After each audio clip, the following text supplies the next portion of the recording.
Ngoya Sharis, good evening, welcome. Eric Osadola, welcome. Bola Luro, welcome. Bidemi, good evening. Daniel Asenga, Mofelola,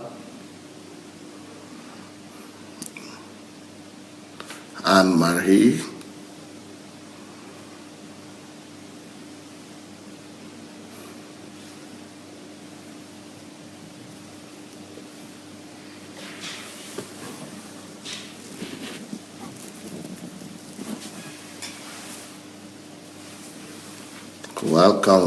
welcome. Charles Smith, welcome. Today we are going to have an exciting program with my daughter, my first daughter, ZOE Adelaja. I think she's the deepest thinker we have in the family. I like the way ZOE thinks because she goes deep when she wants to, when she's in the mood. And she's very deep. She's a very deep thinker. And then she likes to relate with people and help people. And I think the book of today is going to help her do that. So ZOE is going to be reviewing and telling us what she thinks and what are her views about my book, Who Am I? Why Am I Here? Who am I? Why am I here? So that's one of my books that ZOE will be reviewing today. So can I quickly ask you to go and share the link already before we start? Because once we start going, it's going to keep on going. I will just let her flow and flow and flow and flow. Only rarely will I stop her, so we'll just keep on going. And so, yes, please let's go ahead and share the link. Look for the share button under your video, and you can share the link and write something there. Let somebody come and hear, this topic because it will help a lot of people. So once you have shared the link, then we'll be ready to go.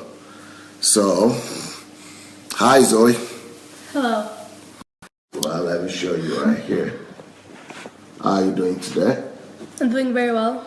Okay, how was church? Church was amazing. Okay, tell us about it first. Let's start with that. What do you think? How was your day? How was church in general? Well, I got a well rest in today's, and even though it's not the first Sunday of the month, today was anointing service because the first Sunday of the month was the first day of the year, and we had New Year celebration in church. And like a few hours were spent on praise and worship, which I really enjoyed. A few hours? It seemed like a few hours. Okay. A lot of time, a lot more than usual. Mm-hmm. And which I really enjoyed because I really enjoy serving God with music and connecting with God, relating with God. And then there were lots of testimonies and lots of performances by different people from the church. They sang songs and they told stories about how God has moved in their lives, which is very inspiring. And then you taught a sermon about loving God and how we don't have to clean up our lives or clean up ourselves. We just have to keep on working on striving to get closer to God and to want to win his heart. And that's the most important thing, more important than how good we look, how good we are to other people or to ourselves. Closeness to God is the basic thing. Okay, have you read this book, Kingdom Driven? Who am I? Why am I here? Who am I? Why am I here? You've read the book? Yes. So what's your general, before you begin to do a thematic chapter by chapter analysis, what's your general opinion or what you thought first when you saw it, before you read it, and after you read it, general overview? I always wanted to read the book. I thought it was a great book that almost everybody should read because everybody comes across a question. Everybody comes across these questions. Who am I? Why am I here? My importance? Would the world matter if I wasn't even born? If I was faded away? Does my life have any impact on this world? That's a very good point. So everybody should actually think, will I have been felt if I had never been born? Would the world ever have missed me or not? Okay, so I will just explain that again, if you don't mind. Will the world be the same if I hadn't been born? Does my existence have any meaning in this world? And the answer, of course, should be yes, because then why did God make you and why did God put you in this world? God didn't just make you as a disposable person, as in you're not one of the others, just one of the wave. Everybody on earth should be individual, and everybody on earth should have an impact, and not a same impact, a different impact, maybe in similar directions, but they're all their own and they're all unique. So everybody that God made, God put time and effort and made you special. So you definitely have a purpose and a meaning, and you're not supposed to leave the world as is when you have come and when you have left. God gave you life, God gave you time, God gave you potential and talent and everything that you have. God gave you resources, God gave you love, His love, whether you're a believer or not. So you obviously have power, and you definitely have a purpose on this earth. So that's one thing about this book. So that's why you think everybody should read it? Everybody should read it. Everybody, especially if you're struggling. But even if you're not struggling, this will keep you prepared. This is what you need to know. I really loved reading this book because it kept on giving answers and answers. And this is knowledge that every person should know, like I said. And this is not knowledge anyone is born with. This is not people don't. You don't just wake up in the morning and get to know these things. Yeah. This is what you live and you learn, and you might not learn if you take the wrong conclusions from life. So this is the truth, and this is the right direction. This puts everyone into the right direction. And another reason why I liked reading this book this helps you find out what your purpose is. It doesn't just leave you like, this is what you need to know, go find it on your own. It aids you, it helps you, it gives you suggestions, gives you advice, and it explains things to you if you might not understand. So your dad is doing a good job with the way he writes. Yeah. Because a lot of books will actually stop at suggesting to you that, okay, this is what you need to know, go find it. Go do research or go study or go find it anyhow you can. But you are actually saying that this book doesn't just do that. Yeah. That this book actually gives you the answer and the devices and the way. Okay? By the time you finish with the book, you won't want to... you don't forget to be showing us once in a while the book itself. Here's the book. Okay, once in a while you'll be showing us, okay? By the time you finish the book, you won't want to look at the author and find him and ask any more questions. Because there are sometimes when you read the book, you want to look for the author to explain some more things to you, right? Yes. But here, all the answers are already there. You don't need to go look for the author. You'll be sad and you'll understand everything. You'll have everything that you need to know. Everything that you didn't know, you'll be given to you. And the book makes you feel like the author really does care about each and every one of you, because he knows that each and every one of you is a special, unique creation by God, and you do have a purpose. It helps you in different ways. It gives different examples from different life stories, so that it gives proof. And the book isn't jaded. It's not boring. It keeps you intrigued because you really want to know, and it really can give you answers and help you with your life. So that is my overall view of this book. So should we get into the points? Yeah, in the review. The review? Okay.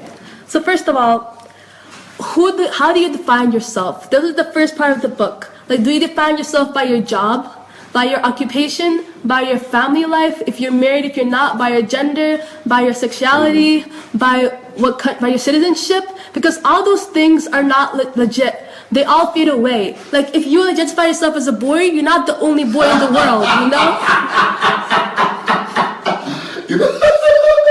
You know, some people will actually say, yeah, I'm a girl, or I'm a boy. Yeah. But you are not the only boy in the world. Go ahead. You're not the only one in the name who has a girl. You're not the only person named ZOE in this world. Not the only black person. What makes you different? What makes you unique? And you can't say your character traits or your personality, because that is not enough. And so through this book, through the first part of the book, you'll be scratching your head. What do I define myself? Okay? What does make me unique? When people ask you, who am I? What will you answer? What will you say that nobody else can say? Oh, I'm that too. Yeah? God made you special. And what makes you special? God put you on this earth for a purpose. So you identify yourself by your purpose. Your identity is in Christ, and Christ made you for a purpose. So what were you put on this world to do? What power did God give you that only you can do, that nobody else that's similar to you, that have the same name, the same gender, same sexuality and everything, but they can't do? What is something that only you can do? And that is your purpose that God sends you to earth to do. So that's the first point of the book, the first thing that they finalized in the book.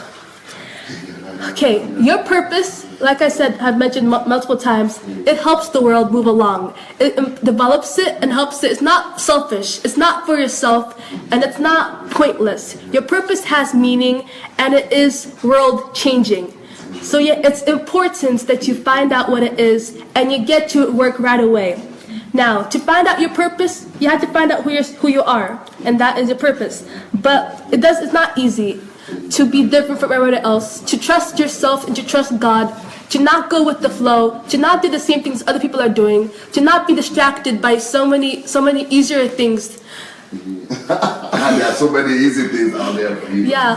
For example, if you're good at math but your calling is arts, math can be much simpler and easier because it's all logical and straightforward if you're smart and you're good at math, but that's not your calling. Your calling may be art, and it's a lot more abstract and difficult for you. But you have to do that because only you can change the world using that way.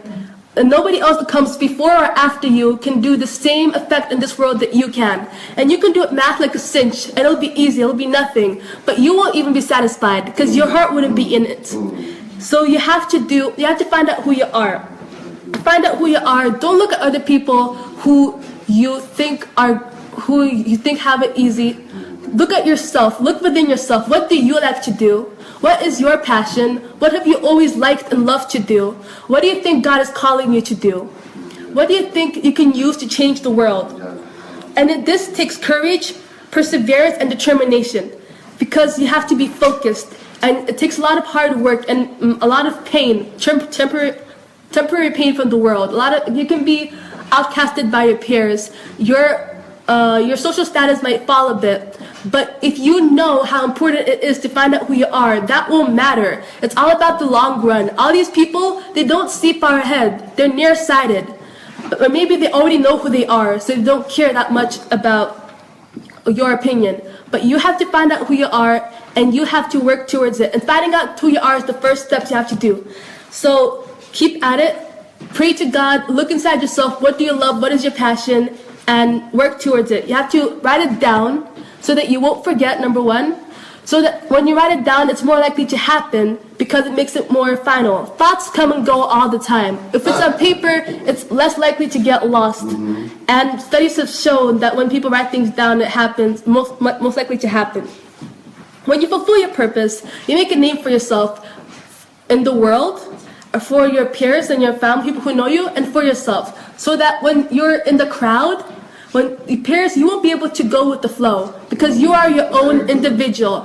In this world full of individuals, you are your own and you know who you are.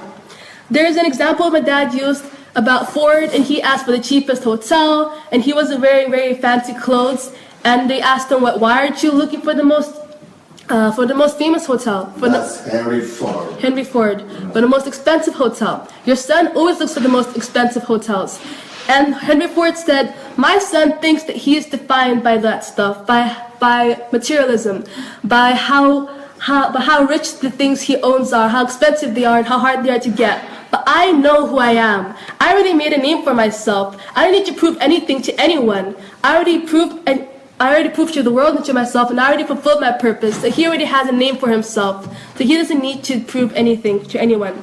So make a name for yourself. Find out your purpose, go after it, and fulfill it. Well, if you do, and you keep on fulfilling it, since it won't be done just in one step or two. You have to keep working at it, and the world will respect you, and you respect yourself, and you'll be who you are. Okay, to fulfill your purpose, to find out who you are, you have to go from where you are now to a person who's capable of fulfilling that purpose.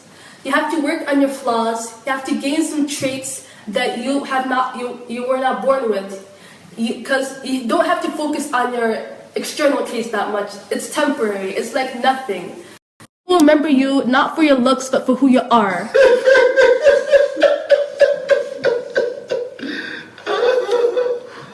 Yeah, go ahead. For example, if you're called to work at a daycare center, but you're very hot-tempered, you obviously have to work on your patience, because you know kids can be troublesome and they cause messes all the time and they can drive you crazy. But if that's your calling, then you have to work on yourself to be more caring, to be more gentle, to be more understanding, to be more patient, and to listen more.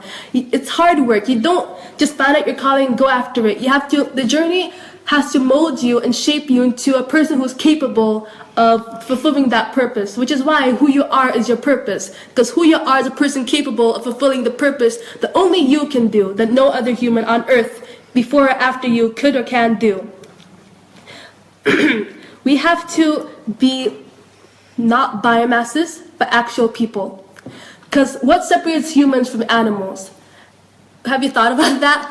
Animals mostly live on instincts and emotions and reflexes. And we humans also most of us mostly live on reflexes and emotions, and mostly emotions. We do think, but we mostly let our emotions rule.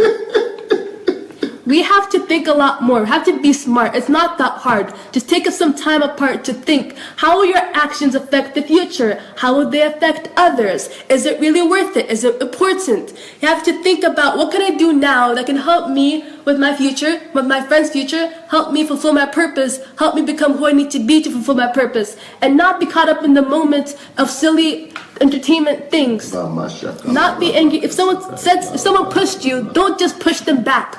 Okay, if someone insults you, don't just insult them back. Have to contain yourself and resolve and be smart, because you know that life is so much more. Don't ruin friendships over simple things. Every person in the world who goes after any goal goes through some difficulties. This purpose is your life goal. So obviously you'll go through your hardest times ever. These will be the tests for how determined you are. And this will going through the rough times will mold you into who you need to be to fulfill your purpose. So we shouldn't be afraid of difficulties. You shouldn't be afraid of obstacles, of troubles. You should face them head on. And when you fail, you get back up and you learn. And you don't say you don't take it as a sign. You don't say this wasn't meant to be. You take the failure and you see what you learned from it. Keep a positive attitude and you keep going forward, being smarter and wiser. So you should be thankful to faith your life to God for making you smarter and wiser. So be thankful for the failure. I will say that again about the biomasses, and because you asked the question, I know you answered, but I want you to underline it again so that people don't miss it. You asked the question, what do you think is the difference between the animal and people?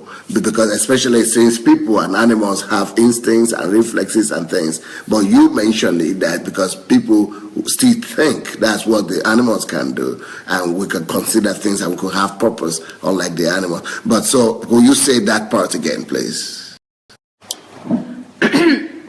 Science compares animals and humans. Some people think that we evolved from the same thing as animals, but humans are very different from animals. We can dream and we can think. Humans took over the world. No other animal did. No matter how much they say that orangutans are like 99% similar to animals, but they're still 99% similar to humans, but they're still vastly different from us. We are made in God's image and likeness. We have the breath of God. No other creature had the breath of life. Right. Only we did. God made us all individual and unique. Okay, we have emotions and we have brains and we took over the world, but we care too much about society and we live too much about how other people live life. We don't think for ourselves. We think that the world already thought for us. We think we're already the best that we can be and nothing more can be invented since the best already existed, right? Einstein already existed. No one can be better than Einstein, but that's not true. We have new, better people than Einstein being born every day. We have to not focus too much on the present minuscule things, minor things that don't matter. We don't have to push back just because we feel like it. We don't have to insult back just because we feel like it. We have to keep our emotions under control and know they're not everything. Our instincts and reflexes and emotions, we have the power to go against them and to live by our own will. So to rule over emotions and instincts? Yes. And actually live by purpose, by our own will, yes, as humans, rather than...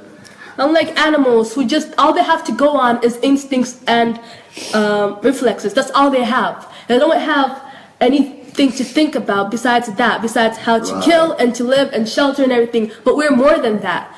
We all know that being called an animal is an insult to us humans. So we can't start living like animals. We can't digress. We can't. So when any person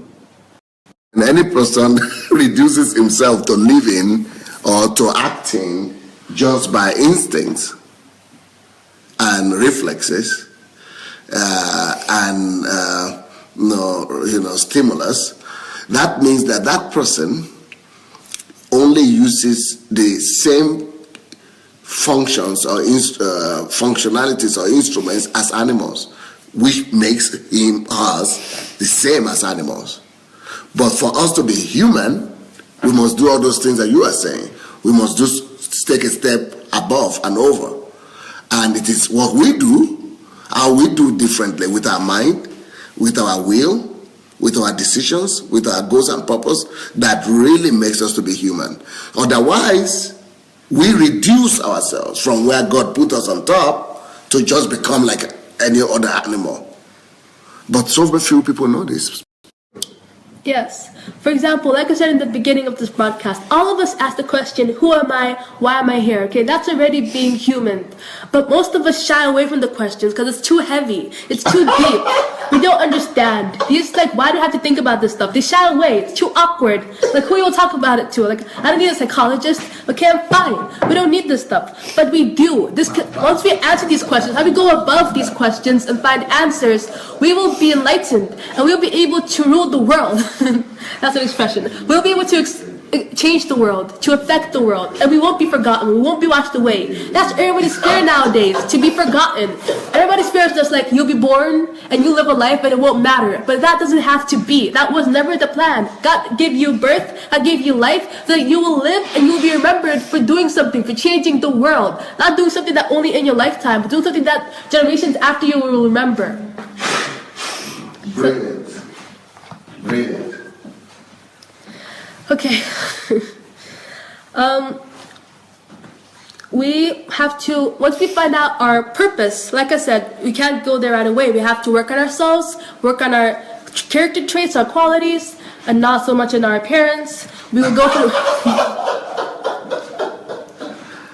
through rough times, and we have to stay optimistic and take the right conclusions from them. Not the wrong conclusions, but the right conclusions. And you all know what the right conclusions are. Don't say you don't know. You know right from wrong. And you know the right conclusions that you need to get you to your goal. The right way. No cheating. No evil. Okay? But the gap from where you are to where you need to be. And you have to discover your potential. You have to know that you have what it takes to fulfill your purpose and to become who you want to be. And to get from where you are to your purpose, you have to develop your tools. Your tools may be your gifts. You have to develop your gifts. Set apart time to work on your gifts, to become better at what you need, at your gifts. You have to find more resources, get more connections with people, practice more, do what you have to do to get better and to develop the instruments that you need to get to where you need to be. And this will require a lot of hard work, a lot of rejection from other people, a lot of isolation, a lot of focus. And it's not pretty, it's not exactly fun. You might look at all the media advertisements, how people like have parties all the time and have fun, and you're like, maybe I shouldn't be doing this. Don't doubt. You will doubt, of course, it's inevitable. But don't lose your focus. Don't forget why you're doing all this for. This is your sole being, this is your sole existence, your sole purpose for existence, to fulfill your purpose. If you don't fulfill your purpose, then why did you exist? Your greatest fear will come true. Then you're just born and then you were washed away and nobody will remember you. You don't want that. Nobody wants that. All of us have a desire to be remembered and to mean something. God put that desire in us. And the desire could be a fuel for you to work through the nights, sleepless, work through the nights without thinking about the other people having fun. Because you know that in the future, they won't be having so much fun. Not as much fun as you'll be having when your work pays off. So keep on developing in your gifts and get what you need to get to where you need to be. Have to work on yourself intellectually, spiritually, and physically. Don't just think because my area is in math, I don't need to think about my physical condition. Don't need to think just because I want to be a boxer, don't have to be like intellectually smart. Be the best you can be in every area, because every area will aid you in getting to where you need to be and to making your impact on this world even better. Do what you love. Do what you would do without getting paid. And do this until you die, because that is your sole existence. Something that you will do until you die. Something that you have passion and love for. Okay. We have to be showing the book sometimes. Here. This English version of the book. Version like Toya and something else. Pastor Sandey. Adelaja. Okay. If you still don't know what your purpose is, just because you don't know what it is not an excuse that doesn't have to be fulfilled. Don't just think my purpose will go to someone else. Just because you are not working on it, just because it's not happening, doesn't mean it still doesn't have to be fulfilled. It's still your responsibility. If you ignore something, the problem won't go away. So this is your destiny, this is your goal, and it has to be fulfilled. And you won't find your purpose from other people. Nobody will tell you what you're born to do. Have to look inside yourself and have faith and ask God for help. And He'll show you and tell you what you need. If you don't fulfill your purpose, if you just go with the flow, then you'll just be a part of the world's machine. You'll be a part of the world's play. You'll be like a puppet for the world, for the government, for the people. You'll just be another one of those gears in the machine. This reminds me of something that Alan Watts said.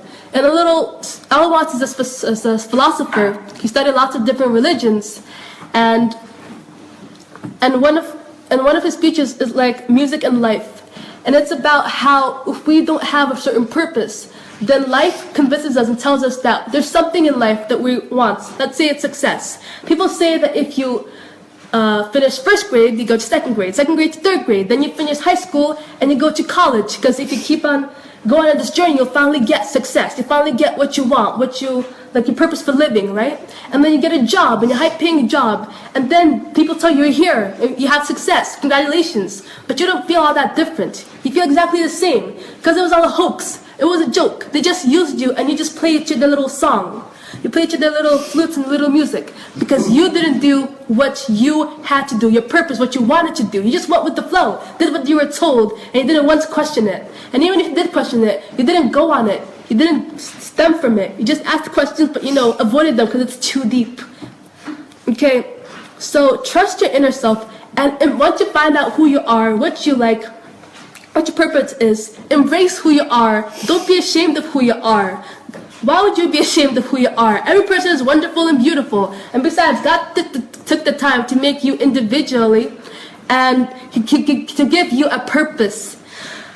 Don't be ashamed of who you are. Don't try to imitate other people or try to be other people. Because you're your own unique, and you won't be better than the actual person that you're trying to imitate. Okay. When you have a goal, your body will create energy to fulfill that purpose, because you'll probably be excited and you'll have determination and willpower to fulfill the purpose, to fulfill the goal. But to get to the goal from where you are, you have to create structure, and you have to be organized.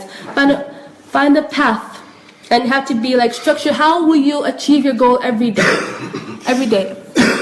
For example, you want to be a writer, right? A few people write like 10 pages a day because they want to practice being a writer, to be better writers. If you want to be a singer, some people sing like 3 hours a day. But do something that could bring you closer to your goal every day. And make sure it's structured and organized.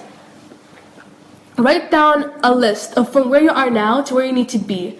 And it has to be step by step, A, B, C, D. And then find out like how much time will this take. Adjust the times to make sure it's reasonable and you can do it. And you have to take those steps every day, because every day you don't do something that brings you closer to your goal, that is a day wasted. Pretty much a day where you didn't live for your sole purpose, a day that you didn't exist. Well, if you don't know what the future holds, if you have a vague idea of your purpose, then trust God and trust yourself, because you will know. You might not know the exact steps. Nobody knows what the future may hold for them, but you know your purpose, and go go towards it, move forward towards it, and then God will guide you, and you will guide yourself since it's in yourself. You were born with this knowledge, but you were born with the knowledge of your purpose. You were born with passion for something, and you were born with love for something. So that will guide you if anything else. So have faith in God and trust yourself. But of course you have to research about it. You might know what you want, but you don't know everything about it. You have to go the extra step. Take your own step, do your own work, and research it. Research stuff about it. How can I become this person? What qualifications are needed? And find out more about it. If you just know one thing, you might know so much about it, but there might be another world about this one subject or one topic that you want to be. And you have to find out how to get there and find out almost every aspect, every area about it, and how you can affect the world from that aspect, because there are more than one way you can affect the world through one aspect, through one area. Now, everybody that is watching this, if you don't mind, I think it might be a good idea for us. I think this is not just a child's talk anymore, and this is not just for children. I think we should all go ahead and make a copy of this, get a copy of this message. And the way to do it, just look under the video, and you will see in your device a button that suggests to you how to copy and get a copy. Just share it. Just go ahead and share it, and write something when you share it. Write some words of encouragement. Write some notes to your viewers or to your friends.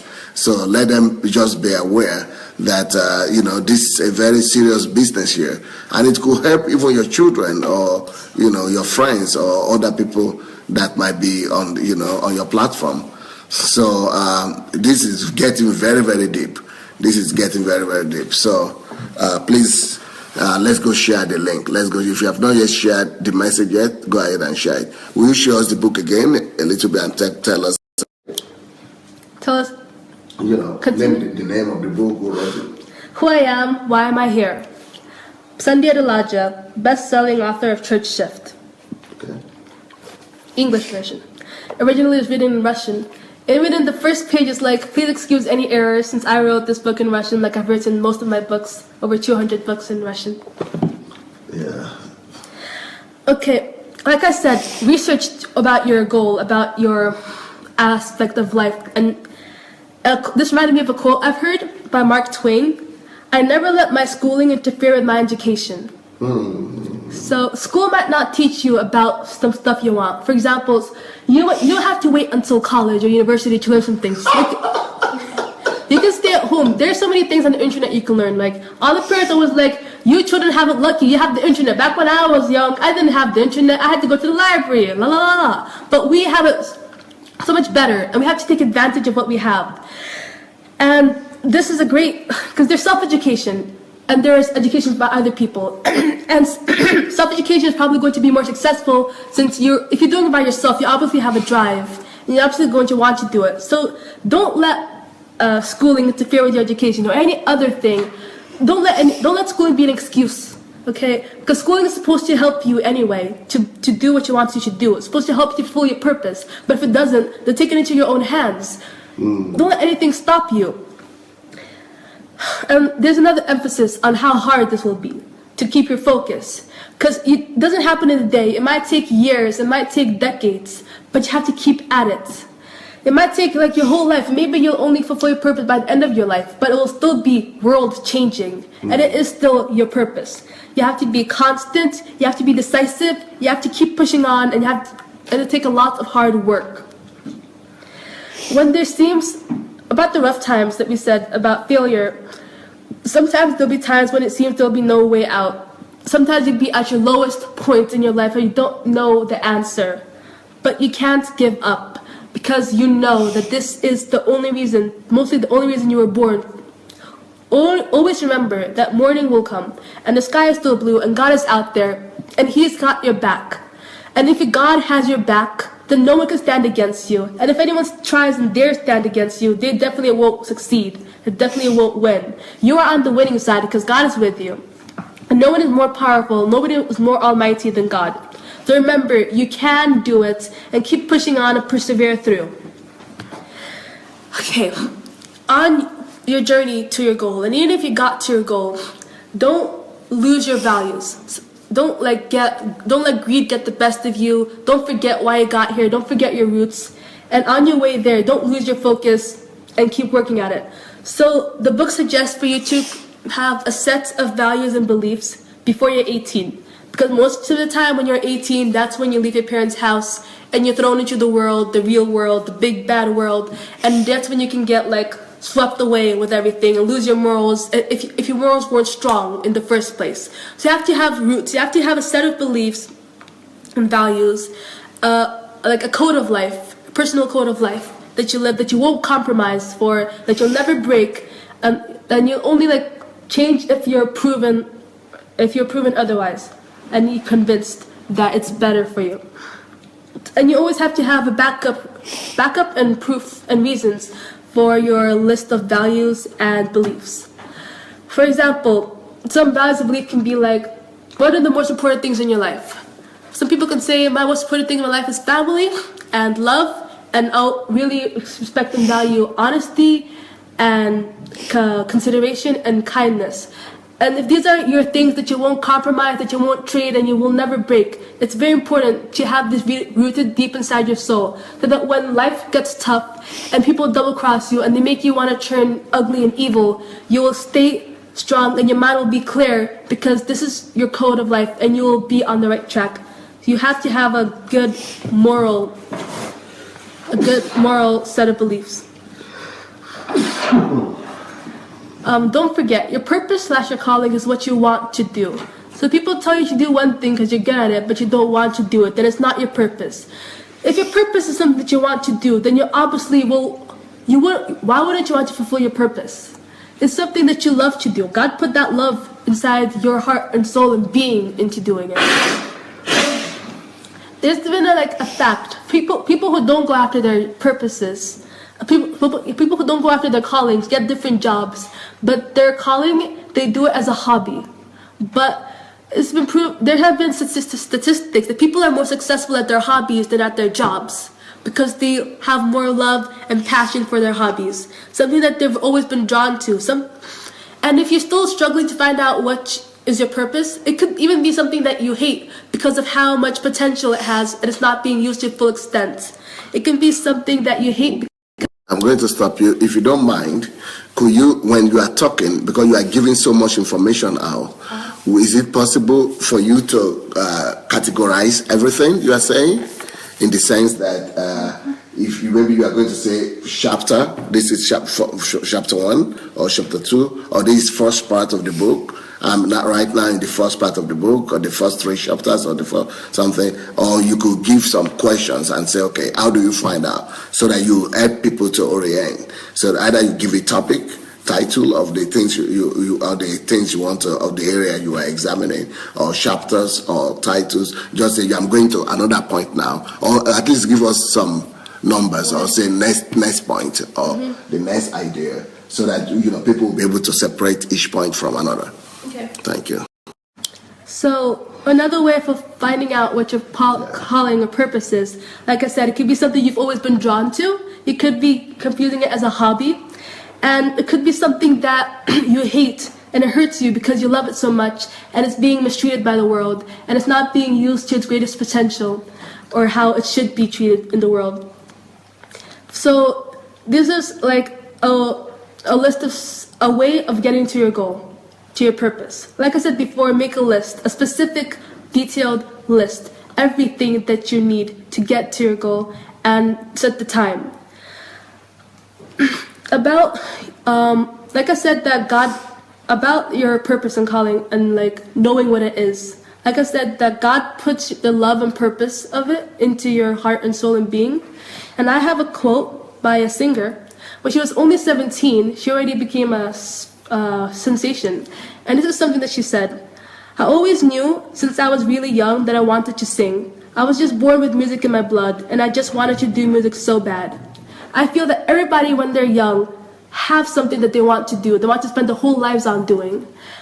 And God put that in you. You have to follow it. And don't just put it as a hobby or something that's just when you're stressed out, that's what you use to vent. This is something that God put in you that you can change the world with. It's a powerful weapon.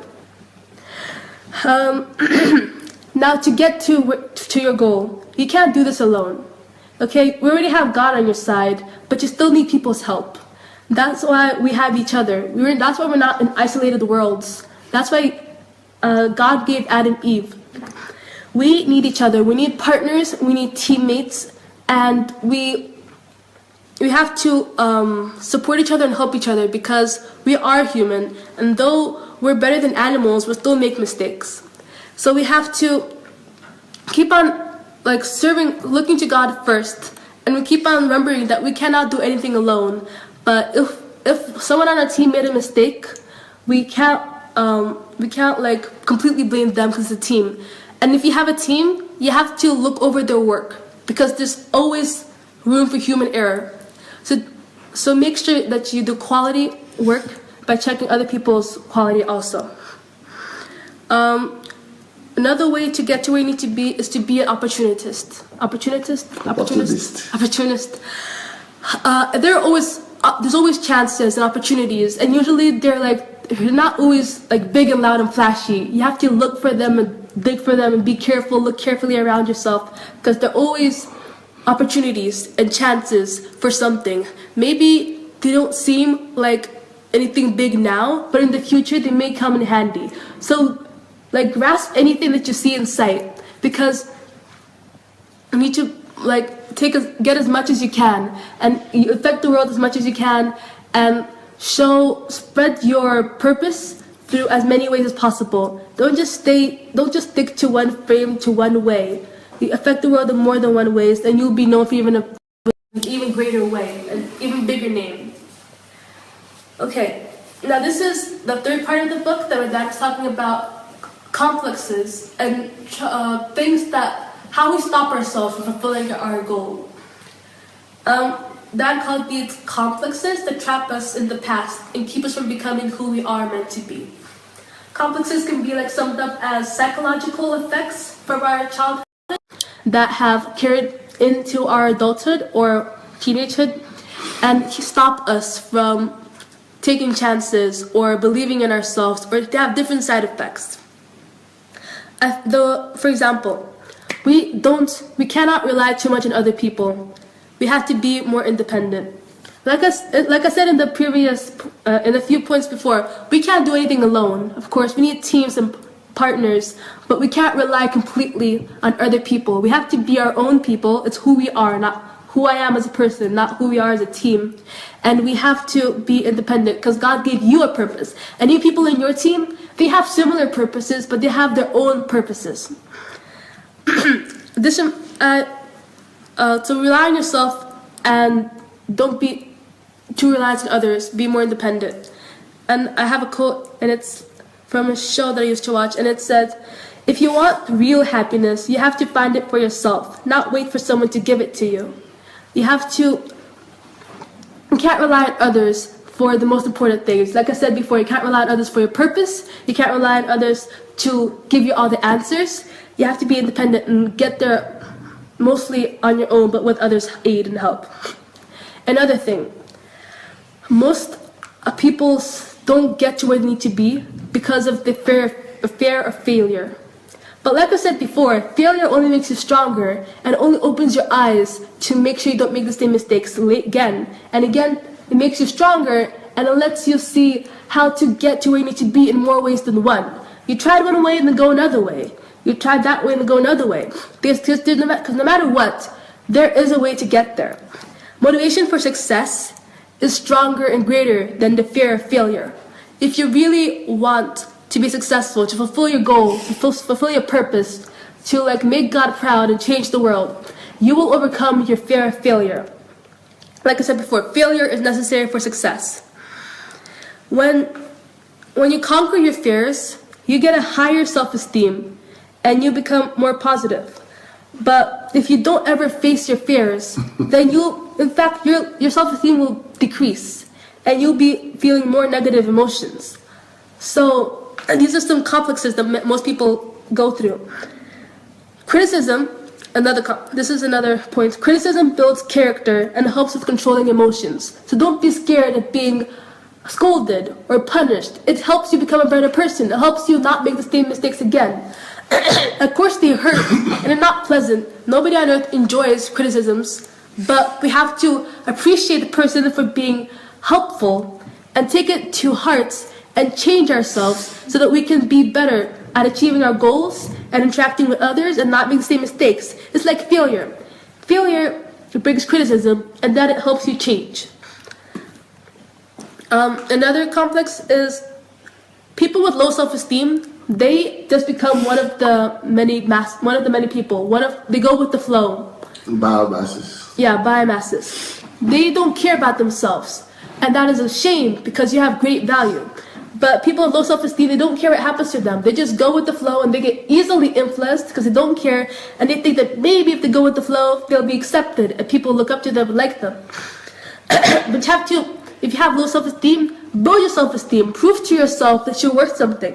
Look at all the things you can do. Like I said, everybody's born with a passion and a purpose. So look at your purpose and look how good you are at it. And if you're not good at it, then work at it. And make yourself proud. And prove to yourself.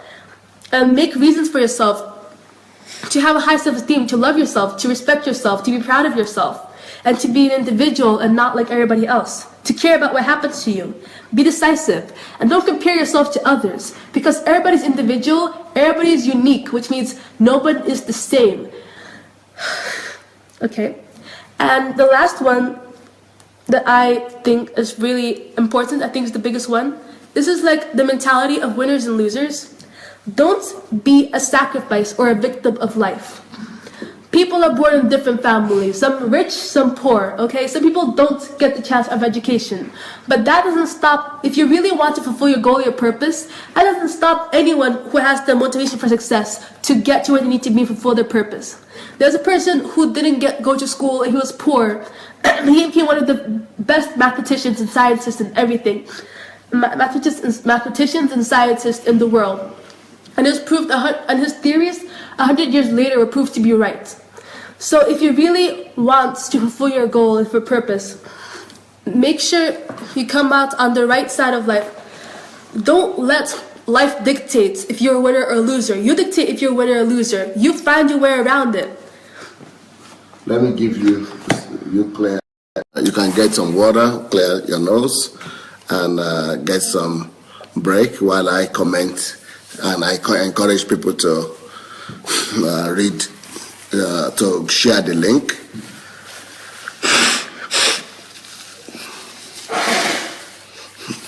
We are all under cold here because it's like over 20 degrees here in Ukraine. One of the coldest in the past 120 years. So we are all battling some cold. So sorry for that. But so if you have not yet shared this message, please go and look for the share button. And the book is Who Am I? Why Am I Here? So go and get your own copy. If anybody has Shioma's telephone, please put it there. People could get the book from Shioma in Nigeria or from Edwin or from Bode. So put their telephone numbers there if you. Yes, please.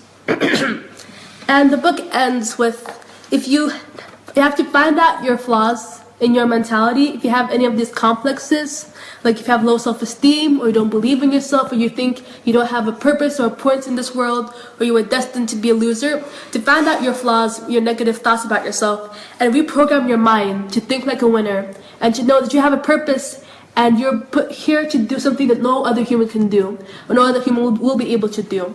And find out your goal, and look at these books and everything you learn from this book, and get to where you need to be, and change the world. Okay, will you tell us again about the three, how are the books divided, and tell us the difference between each part again, so that, and you just give us a general summary, short summary of each part. So part 1 talks about this, part 2 talks about it, part 3 talks about it, so that when people are going to be watching this again, they will know when you go from one point to the other and how they could relate that to themselves, please. The book has 17 chapters. and it has 3 parts. The first part of the book explains the importance of finding out who you are and finding out that you are defined by a purpose and finding out the importance of your purpose. And it's like the first 3 chapters. The second part of the book is half of the book, is about half the book, and it helps you find out how to find out your purpose. Like, your purpose is what you love, it's your passion, something you're always drawn to, something that you would do for free, something that, and it also helps you, like, find out who you are, like I said. The third part of the book helps you get to where you need to be. It gives you advice. The third part of the book gives you advice, gives you like practical tasks to do to help you get to where you need to be, find out where you are, what you need, and it also explains some common complexes of people that holds them back from even trying to achieve their goals and lowers the self-esteem. Okay. What are the things that this book reminds you of, or what other books, or what other things in life? What does it tell you personally, or how do you want to learn from this book, or what would you like to do with it? You know, what are the things that you want to share with us, maybe personally, or how this book could, you know, be a blessing to people? This book, while reading this book, the only thing I, or anyone else can think about is like, am I fulfilling my purpose? When you read this book, you know that the only reason you're alive, your only purpose is to fulfill your purpose. So I was thinking a lot about like, what am I doing to fulfill my purpose? And what am I going to do to fulfill my purpose? And what is my purpose? And all those questions. And like how people around me have fulfilled the purpose, what they're doing and everything. And I thought about like how I have lots of gifts, and my number one purpose is to sing for God.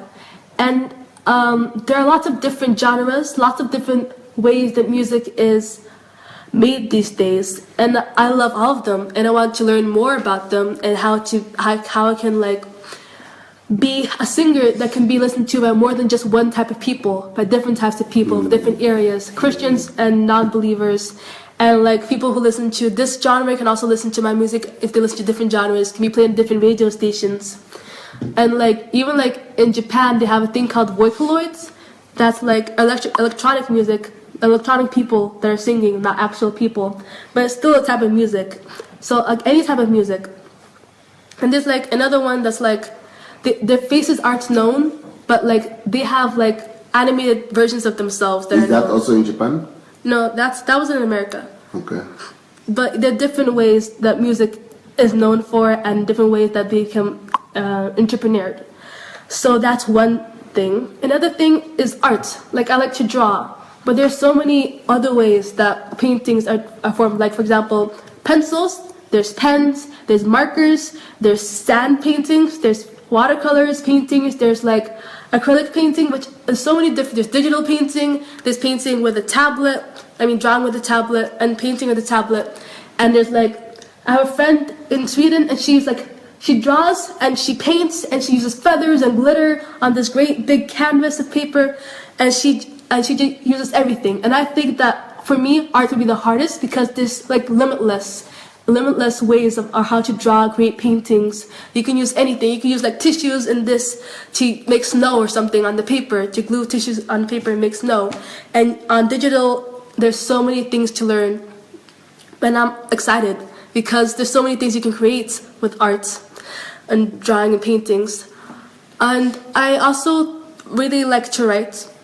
And so does my sister, as you know. But I also want to use that for God's will and to fulfill my purpose. I know that my number one purpose is just sing. That's my number one goal, my number one purpose. But I'm also intending on doing other things as well. Since like, if I was born with the talents of like singing and drawing and dancing. But what do you write? You write songs also? Songs? I write songs, but I also write stories. I like to write stories. I like to read and write stories. Stories and poems, no? Yeah, I write poems. Okay. But like for now, like for the past, before I read this book, I mostly wrote like my thoughts, like those deep questions, to write them out and show to teachers to help me understand because it's confusing. And they said they liked my writing. And so they've also supported me with my writing. Are they documented, all your writings or your topics or the titles you have been writing? Not all of them, but I've documented them. Okay, yeah, because you've got to, so that when the time comes to print them, you'll be ready. I want to inspire people through different ways. How many of those stories have you written? Do you remember? Or there are too many? Do you remember? I think there's a little bit too many, but I have to like pick out like the best ones. Like, cause some of them like I was like younger and amateur, and over the years the writing style changes, and you know more of the world the more you grow. You know, so I want to inspire the world through different ways. So if I write songs and music, more than one type of people can listen to it. If I write books, it can be for adults and children and people my age. And if I draw, it can be for anyone. I like drawing because you don't have to know a language to understand the picture. Unlike books and singing.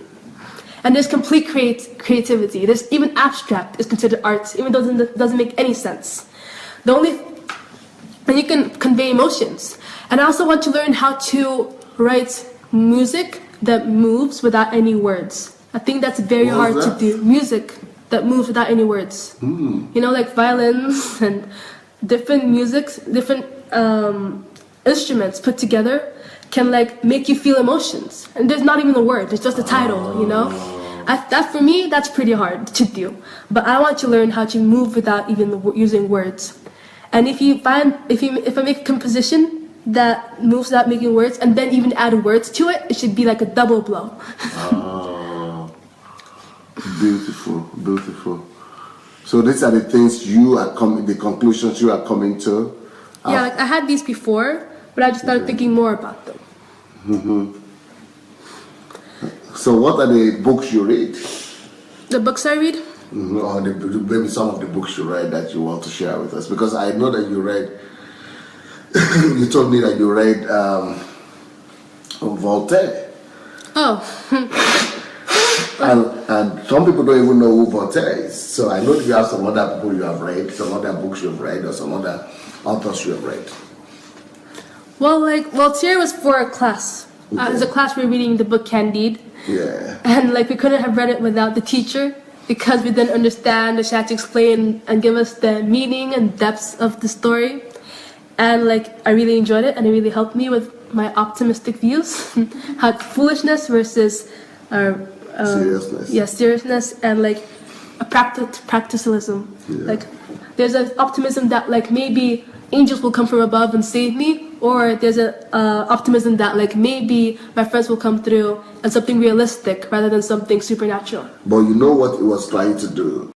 Voltaire was trying to do is to destroy mysticism and superstitions, because people were being superstitious, waiting on God for miracles or for some things to just come. They are not using logic.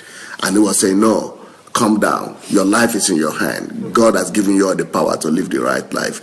So that's what I want to go and do in Africa.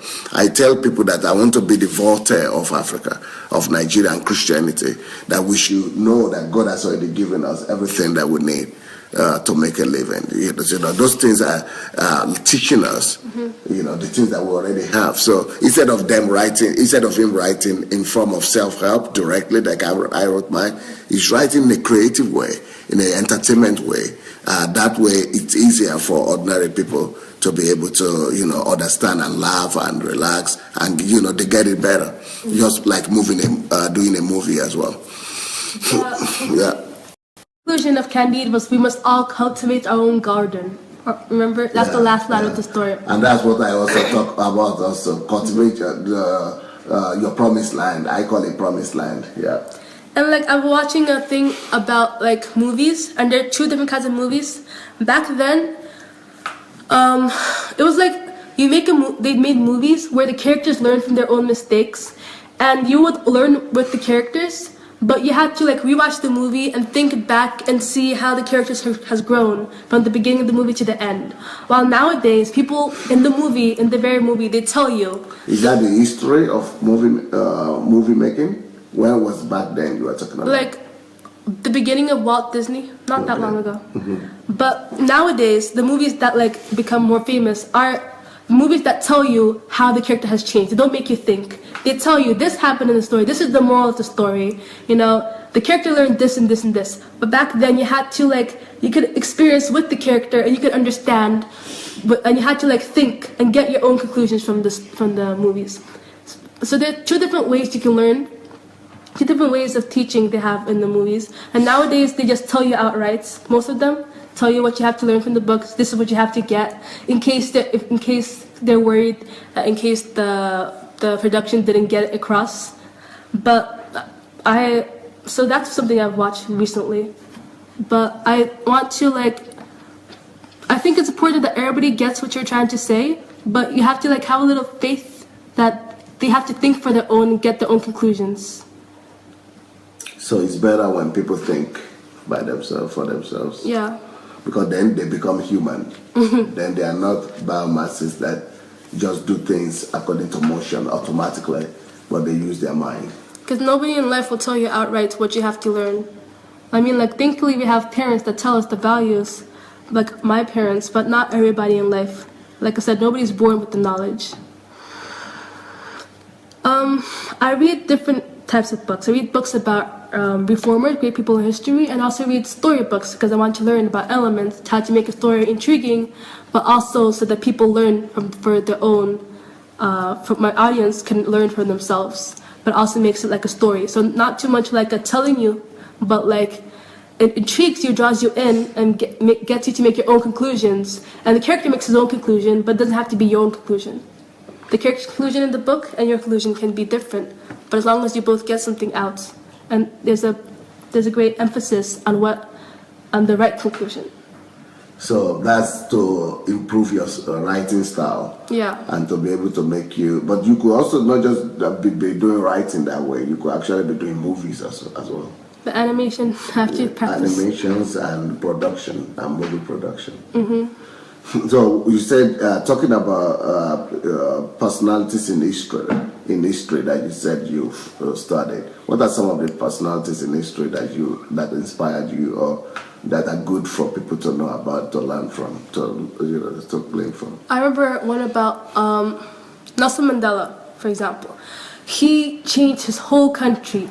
His country was dominated by whites, and even though it was like originally black, and he tried for so long to be peaceful, and he only resorted to violence when he did everything he could peacefully. And he like went through disguises, and he learned how to have public speaking, how to appeal more, and even throughout all his troubles in life, he kept the same goal, because that was his sole mission on earth. Throughout his whole life, you can see that there's a common thread that he was going from one place to another. And throughout all the things that happened along with, during this time, he got this, and this. But through every year of his life, he was going towards the goal. And by the end of his life, he fulfilled it. Even though he spent so much time in jail, even when he was in jail, he wrote books. He didn't stop. And that's one inspiring person from the past that I really looked up to and admired. And there's also Martin Luther King Jr., of course. I also looked up to him, and how he, like, I thought about how he could have just like stayed home. He could have just been like one of the many other pastors. He didn't have to like go on public peaceful protest and get people with him. He could have just like said like God will do his will in time or anything. But he couldn't ignore this. He went with his calling. God used him. That was his purpose. And we could see that throughout his life.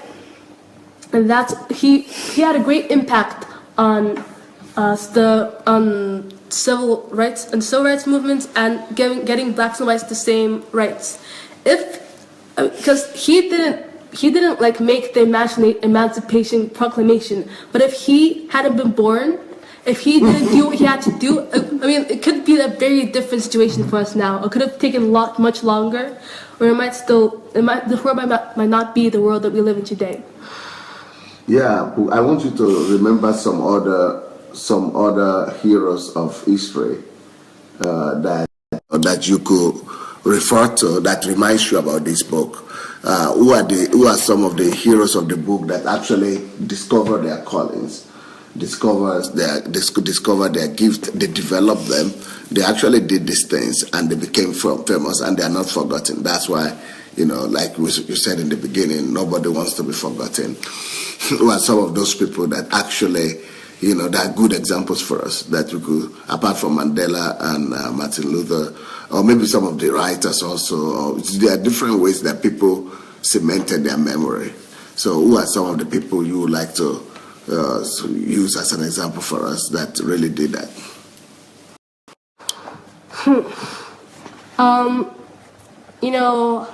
Can we use Einstein? Can we use Einstein? Yeah, anyone. I know that at school he wasn't considered smart. He was considered a dunce. He was considered stupid because he was only good in maths and science, but in every other subject he failed. But that's because he wasn't interested in all that stuff. He was only interested in maths and science. He was kicked out of school. He failed grades because he didn't do great in other subjects. But even no matter what anyone told him, even if he didn't think he was smart, he still had a passion for maths and science. And look where he is today. Remember that very famous story about creating a light bulb that he had tried 1,000 times, and he didn't get. That's Thomas Edison. Thomas Edison, yeah. He tried 1,000 times. He didn't cry and say it's hopeless. He didn't give up. He didn't get discouraged. He just said, I just found 1,000 ways to not get it. But he still got it in the end because of his passion and what he wanted to do. And he until the day they died, they didn't stop doing what they were called to do. Mm-hmm. They kept on working to be better and better and kept on moving forward and forward. Yep. Okay. So what are your other, interests? What are the things that you like to do that you might want to share with us? What are the things that you enjoy doing? What do you do in your leisure hour that makes you to grow? In my leisure hour, I like I said before, I like to think about deep questions that many people don't talk about publicly with much ease. And I like to talk to people and ask questions about it. So I like to study psychology. I will study psychology. I want to study psychology to understand people more because I am a person and we're all humans and we're all connected in more ways than one. And I want to help people because I am the caring type of person. And in my leisure time, I also like to, like I said, read and write. But I like to study how movies and films are made because I really enjoy watching them and I do believe they have a great impact in this world today. I also like to read inspiring stories from other people, but mostly I like to read inspiring stories from people in my life because it makes it all the more real. How every day God makes little miracles, but they're mind-blowing. And even from the tiniest miracle that God does, it's proof that God is in your life. It doesn't have to be a great big thing, but I get inspiration and strength and courage with interaction with God, interaction with friends, and friends support me, and I support them, and it gives strength and hope, and helps me believe in myself when I get down or when I not on my highest or best points. I can come to my parents, I come to my friends, but just spend time with them to help me grow. And to help me grow, my favorite thing to do is spend time with God. Just talk to God, think about God, read more of the Bible, and get closer to Him. It's if I could get everything in the world, success and fame and personal fulfillment, all at the cost of not talking to God, then I'd give it all up if I could just talk to God for the rest of my life. Because talking to God and spending time with God is my favorite activity to do in this world.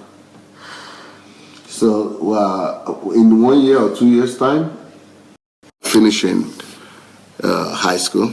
Yeah, 1.5 years. 1.5 years. So what are you thinking about? I'm thinking about going into art institute, art college, focusing on arts so that I can be able to take theater and different kinds of arts and drawing and dancing and digital art. So I can expand and singing, of course. I can expand in all and as many artistic areas as possible. Mm-hmm. And I like to take psychology as well. So I might have to do that in an online class or something. But those are my plans. And I want to work on affecting the world from wherever I am, after college, during college, before college.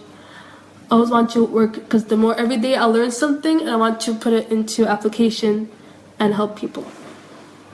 And so, what are some of those? What are some of those areas of help that?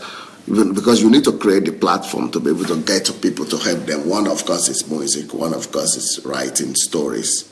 Stories is really very good because stories, they are short to read. They are not too big like books. Like intriguing. They are intriguing. And so, do you want to?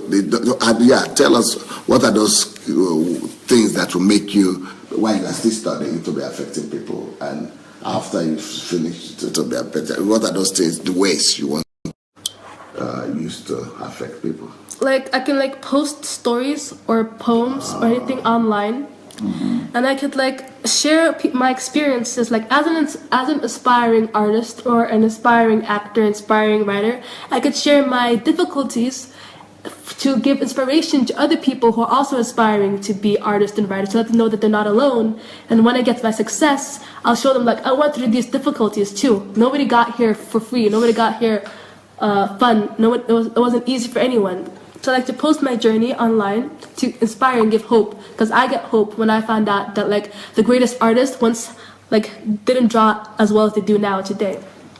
And for my singing, I want to give people hope for like for example, as a human, I feel emotions, as does every other human, and I want to help people with difficulties that every human goes through, not only Christians and believers. And maybe not every human goes through these things, but I want to help people, give them hope through music. If they can't, for example, afford to buy a book, they can hear it on the radio or in the mall. And if they can't buy a book, they can read some things for free on the internet. But I want to give hope and inspiration to people to keep living, to keep not just living, but to live excitedly, to live for a purpose, live for a passion, not just live because you were born and you don't know why you're alive or why you're here. To give some people some answers. Why should you wait for college to begin that? I'm not waiting for college. Yeah, but I don't see, because I don't see the way you are putting it out there. Yeah, I don't know if you have a Facebook page, and if you have one, I think it's time for you, because people are asking right now that you should begin to put out some of those your experiences, some of your stories, some of your songs, some of your just whatever story, anything you want to share, what you've learned, or quotations, or books you read, just your inspirations on a daily basis. It would be a good idea to have a Facebook page, and that you can give to people. I think you have Facebook already. Yeah, you could give to people, but then you have to monitor it and begin to work. I mean, maybe that's a private one you have, but maybe you want to have one, or open another one, a more public one, and then use that one to give inspiration to people, what you're already saying now, and using all those instruments, your poems, your writings, your stories, your inspirations, your challenges, your experiences, but just make sure that you put it under a system, so that 2-3 times a day, whenever you have break between whatever you're doing, you could go and write something and comment, reply people and give them purpose, and make sure that instead of them being taken away by some other strange and unfruitful activities that they're doing, they will have a purpose. They will have, you will be able to direct them to how you are thinking and form their value system. Because we are still coming back, and for everybody's information, Pearl is going to have a birthday on the 13th. So I think we'll work on getting Pearl and ZOE to open a public Facebook page, so that we could announce that on the 13th. When we congratulate, Pearl will come here to talk to us about her life on the 13th. That's on Friday, this Friday. And then ZOE also will come. So, but before then, 2 of you have to open your Facebook pages. And then, then from there, you people could go and register, because people want to get to know how to find you now, and what name will you use for that, and to begin to, follow you. So, what do you think your generation needs, right? The young people like you, or Yeah, what would you like to tell your generation? I think Maybe the older generation, I think. But anyhow. I think they need hope for the future. I think everybody's like unsure of the future and of the present and like what's the point of living in this world. There's a lot of apathy and a lot of like there's a lot less optimism, a lot more cynicalism in this world. And I think like I'm always sure that it's going to be okay and I'm always sure that and my future is bright and it's something worth to live for. But I feel that many people are like unsure of their life and mostly see life through gray lenses. So I think they need like hope and like surety and the truth that like God has a plan for them and he has a seat for them waiting in heaven and he loves them and he loves them abundantly and unconditionally despite what they might be going through or what they have done in the past. I think that's what the world needs now. Yeah. Someone is saying ZOE Lajadara is a Facebook account. You can send a request. I think that's maybe a private. She will tell us the right one on Friday. So that might be our own private one, but she will have one for everybody that she wants to use as a page, as inspirational page to other people. What's your assessment of our world right now? What do you think about the whole world and what's your assessment of what's going on in the world politically, in different continents, and what are your wishes and predictions for the world? My mom and my sister and I were talking about like how the world is becoming more aggressive and more violent over the years and how morality has been falling. How many people this year have died of terrorist attacks, so just random attacks that they shouldn't have died that way. And how, like, my mom said the Christians are becoming more aggressive and not as peaceful as they usually are, like throwing out pastors from their own churches. And I think that, like, we should raise our morals. Like I said, the set of beliefs that every person should have. We should raise the national set of beliefs, the country's set of beliefs, not just our country, like every country's. The world, we have to remember that war is not the answer. War doesn't bring peace. Ignorance is not freedom. We have to remember, like, America was originally God's nation, but like now it's like there's a country that's known like Sin City or something.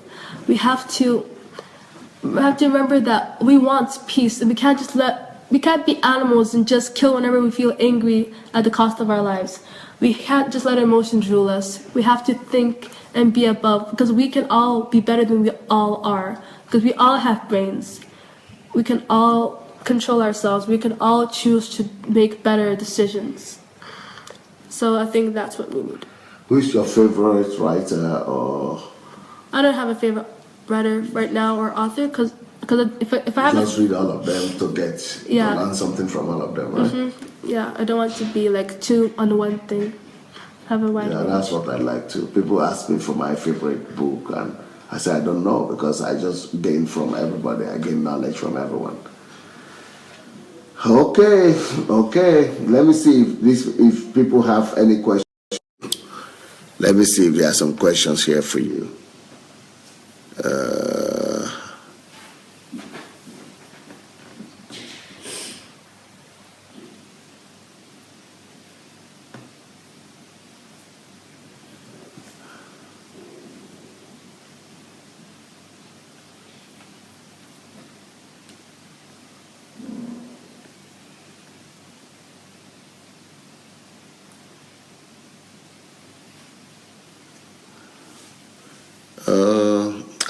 There are so many things written here.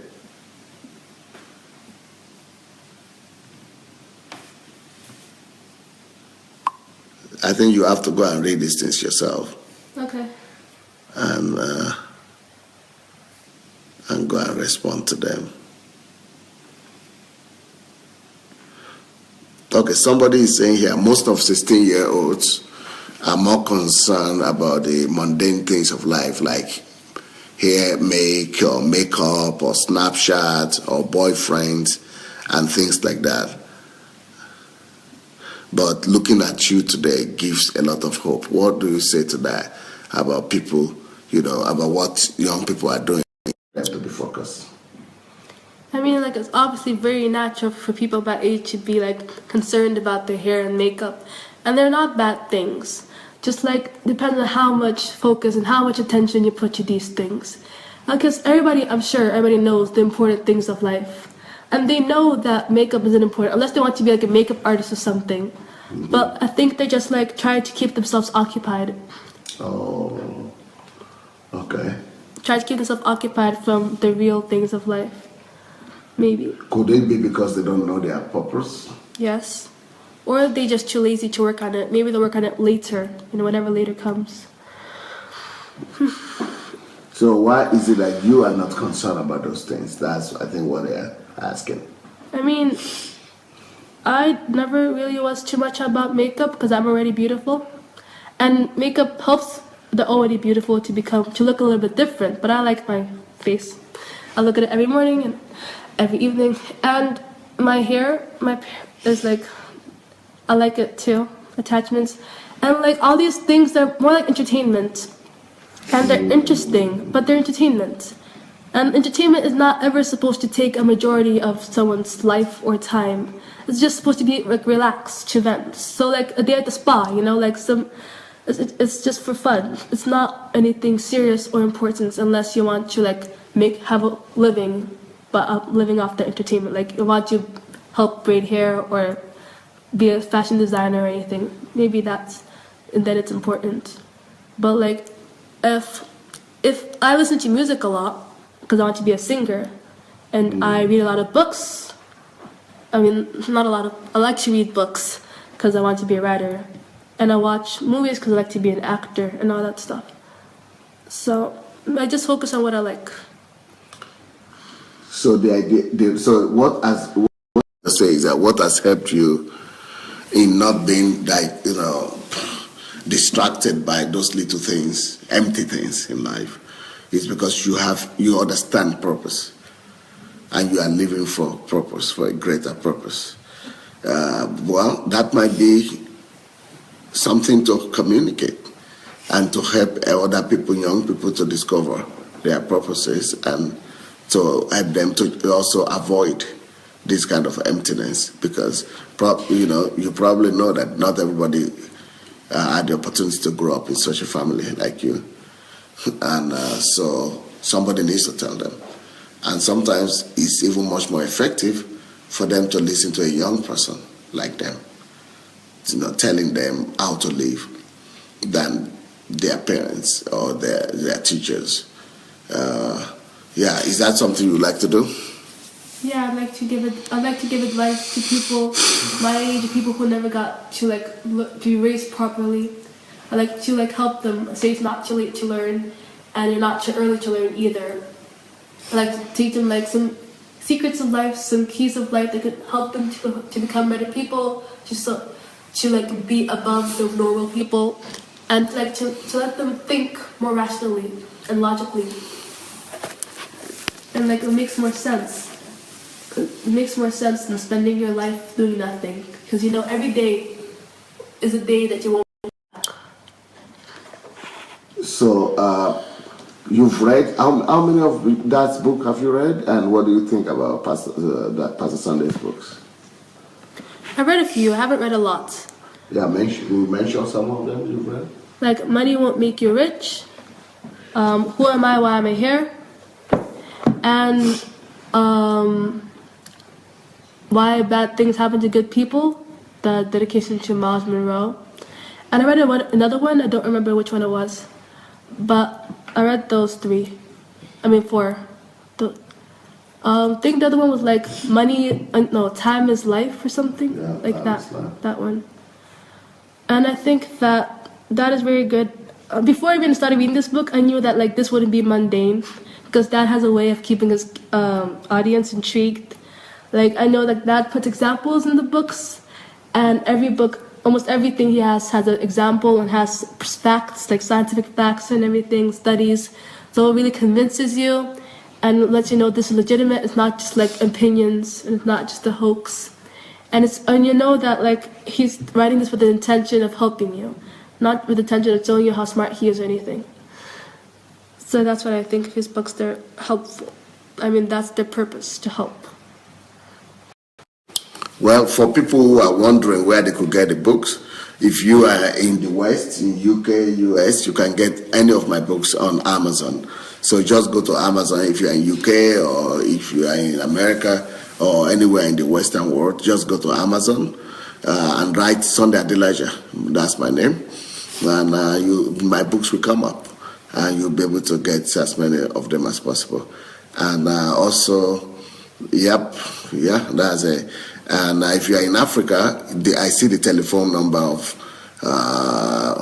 Shioma there, of Bode. So you have a lot of telephone numbers here that will be helpful to you.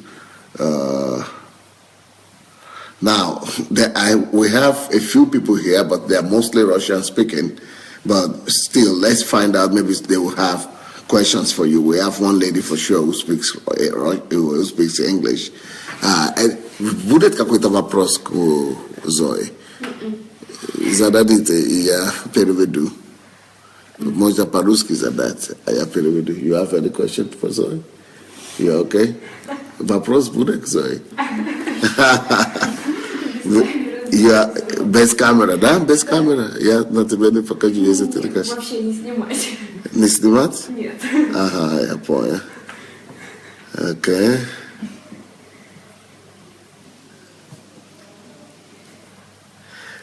Monica is asking Zoe, what are the keys to self-development? What will you tell young people about self-development? First of all, it's easier to self-develop on things that you're interested on.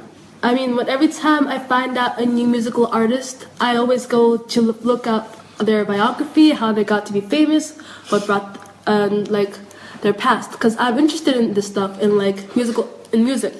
So I suggest to start on your passions and what you like. Not just empty interest, but something you're willing to work for.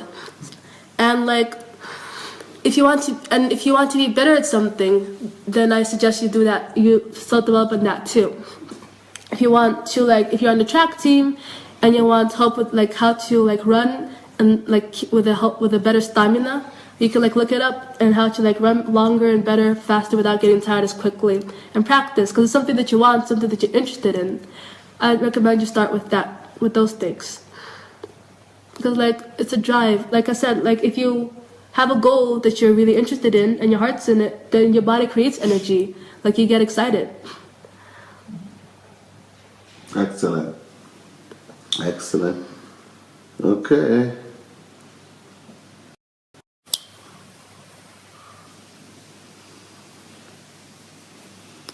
So let's assume that people will buy these books, this particular book. What is your expectation? What do you want to happen to them after they get this book, after they finish? What's the greatest desire for people who believe you today and want to get the book and read it? I want them to find out their purpose and start moving towards them the day, or at least the very week they finish the book or even half the book. Because it's possible to even the smallest step is a step closer to the goal. I want them to spend time with God, talking with God over their goal, over their plans, over the purpose. And God won't give all the answers immediately, but God will be on their side. And I want them to start taking steps towards the goal, the very week, or the very day they finish the book. So even the very day you finish the book, start thinking about it. But the very week, start doing some of the things that the book suggests, making a list or those practical tests. And the book has quizzes to test you and help you find out what your purpose is and where you need help.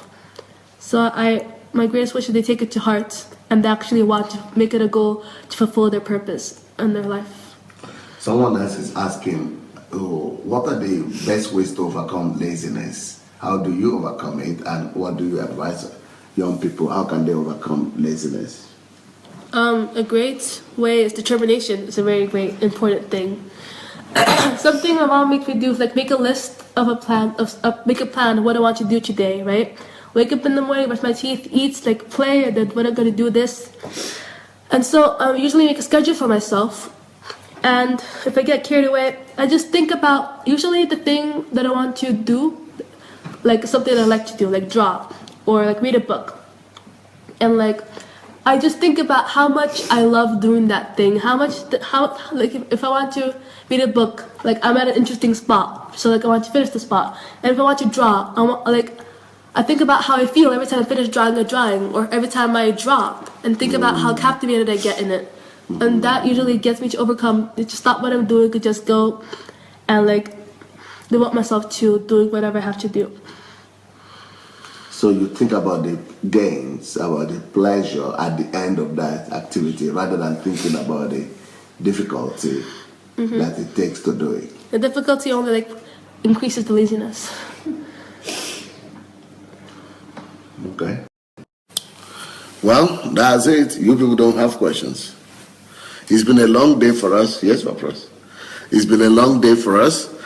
For ZOE also, we've been in the church since morning. They actually went to the church before me. So like when I was doing the morning program, they had gone to the church. So they've been outside till now. And yeah, I don't know what else you would like to talk about. But I like all those things ZOE spoke about, her calling, about the different types of music and drawing and all those things that she's studying. And I think we've really learned a lot. And so you have to get your Facebook page ready. And maybe after that you have to go and do a blog. But let's start with the Facebook. And so that people already now want to join and they want to begin to glean from your wisdom on a daily basis. Every day they want to come to the page and hear some of your ideas, some of your thoughts, quotations, and lessons. So thank you so much, ZOE.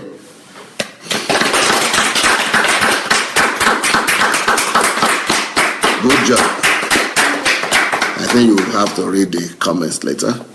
And yeah, good job. Somebody said they read the book 3 times and they didn't get from it all these lessons that you mentioned today.